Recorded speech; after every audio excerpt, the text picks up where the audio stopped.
Good morning, I'm Brian Downs. This is a Republic If You Can Keep It. It's February 8th, 2026. It's about 10:15 in the morning, coming to you from Orlando, Florida. So, President Donald Trump, the fool, the criminal, the incompetent, the dementia patient, has made a spectacular hash of his second presidential administration. Even worse, this is the surprising bit, than his first one. Was that possible? Yes. Turns out it was, said the narrator. And so he sees that he's doomed. His poll numbers speak for themselves. They are a catastrophe. Republicans have been losing elections up and down the ballot all across the country. A Republican can't seem to get elected to sanitation commissioner in this country because the people reject Donald Trump's authoritarianism and tyranny and corruption and criminality and venality and vicious stupidity.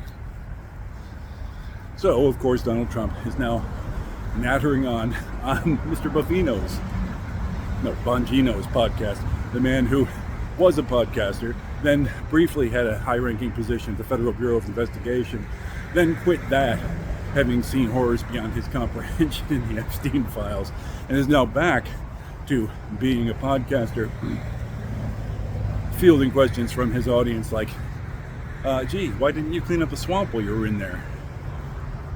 And now Donald Trump calls in to his pal and starts nattering about, well, we should nationalize elections. Republicans should nationalize elections in 15 places. Which 15 places? We may, of course, assume he means blue states.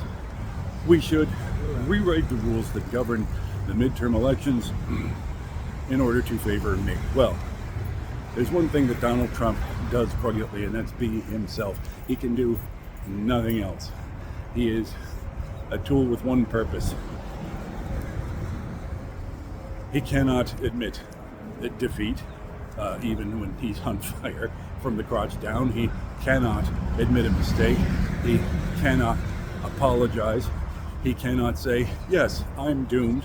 Everyone who ever held hands with me politically is doomed. The nation is revolting against us. And it's not that people are picking Democrats, ladies and gentlemen. It's that people are voting for anyone who isn't on the Trump train.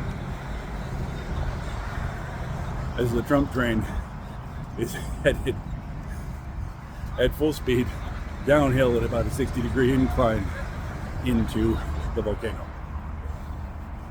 So Trump cannot admit that. Trump says, what we ought to do then is change all the rules. I cannot win because I'm a fool and a bastard. We'll just rewrite the rules to make my victory inevitable. That's what ought to be done. The whole world ought to be designed so that I am mommy's bestest boy.